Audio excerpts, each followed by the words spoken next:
story of Avatar, Frontiers of Pandora is about Sarentu. These children were taken from their clan at a really young age and they've been brought up in a human RDA facility. The game starts with you actually in school. You're a Na'vi, but you're being raised by the RDA, the militaristic corporation, the bad guys of the story. So they're kind of divorced from their culture and their people and brought up to use human weapons and to understand humanity. When the game starts and you actually step onto Pandora for the first time, you're Na'vi, you're of this world of Pandora, but you've never been there. And you have to learn everything and unravel the mysteries of your past, what happened in school, who put you there, and deal with the trauma that upbringing actually brought. The theme of being a child of two worlds is one that resonates with me. I'm dual heritage, so there's always that feeling of being neither one thing or the other, or being in an in-between place, or being too much of one and not enough of another. And the player character goes through those moments of being, but I'm not Na'vi, like, can I do this? And trying to find their place in the world.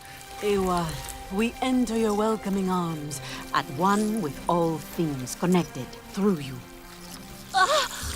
Guide this traveler, bring them to the heart of the nest. It's about their journey to becoming Na'vi and finding out what that means for them. So we do have 3 other clans that they meet. There are the Aranahe, who live in a sort of rainforest climate. They weave silk and they're very elegant and, you know, sort of the poet-type artist clan. Then there are the Zeswa.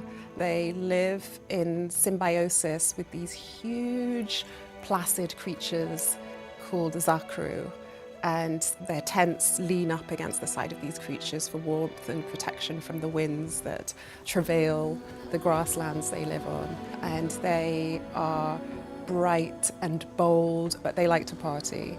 The third clan are the Kamatire, and they live in the clouded forest, so they're a reclusive, mysterious clan.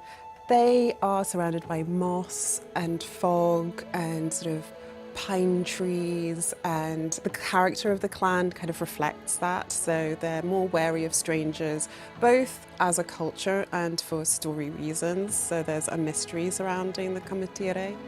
Every single aspect in the Avatar universe fits together, right? This is something that you see in the Avatar films. There are lore parameters that we must abide by, and this applies to both world building and narrative. When we started the project, Lightstorm sent over a vast amount of information, everything from the Pandorapedia to Na'vi cultural information. And I was surprised that it included taxonomy and biological mechanisms and all sorts of information. They've done research on everything. There's an incredible amount of detail in the game. Everything from the choice of the Na'vi clothing that they wear, to the places that they live, to the tint of their eyes, to the animals and how they fit within the environment and how they've evolved to their surroundings. In the world of Avatar, everything must be backed by science. There can't be any fantasy technology or seemingly magical creatures or plants. So our content creation team uses Earth technology and sciences as a foundation when creating new content. Creating new wildlife was an enormous endeavor, and it was a really big collaboration with the Lightstorm team that made this happen. The same people who have worked on the films to create the wildlife have helped us create the wildlife here. The Soundblast Colossus, as we showed in our trailer, is this enormous kind of almost Stegosaurus-looking style creature, and it has these air kind of vents, and it can actually use the wind of the upper plains. It's adapted to use that, to actually suck it in and then blow it out, and it actually creates kind of an attack because it's such a force and such a kind of sonic resonance that it actually disorients nearby things and kind of makes them go away if it feels threatened. You have the clouded forest, which is foggy, damp, a little bit cooler, and you'll notice that all of the animals and all of the plant life have adapted to shorter sight lines, muffled sounds, a damper environment, and then the clans reflect that too.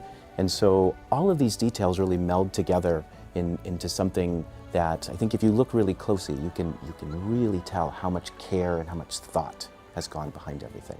So the Avatar universe is broad and beautiful, and it offers us this mirror to our own world. On our planet, we're dealing with climate change and very extreme weather conditions. So obviously we've incorporated that into the story because we're right there at the events of the movies, but we're also incorporating it into gameplay.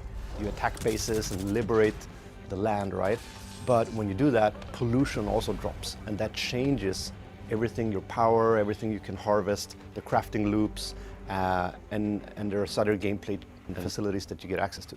Pandora is more than just what they see in the movie. It is a huge world.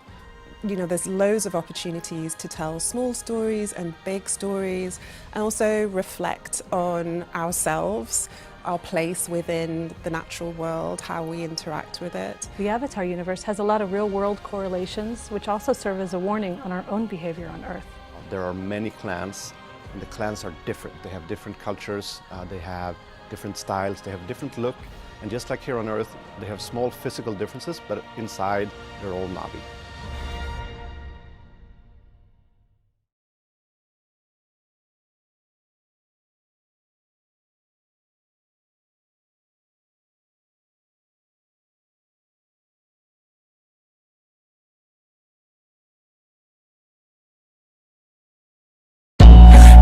Your hands a plan, your own hands can land your own brand, and damn, I feel like no one takes accountability. They want the credibility, convincingly unwilling to put in the hours it takes to get some power. Don't be f***ing sour, take a cold shower, scream until you're louder, work until you're prouder, and f*** all the doubters, they're just your downers. I swear to God they all let me down.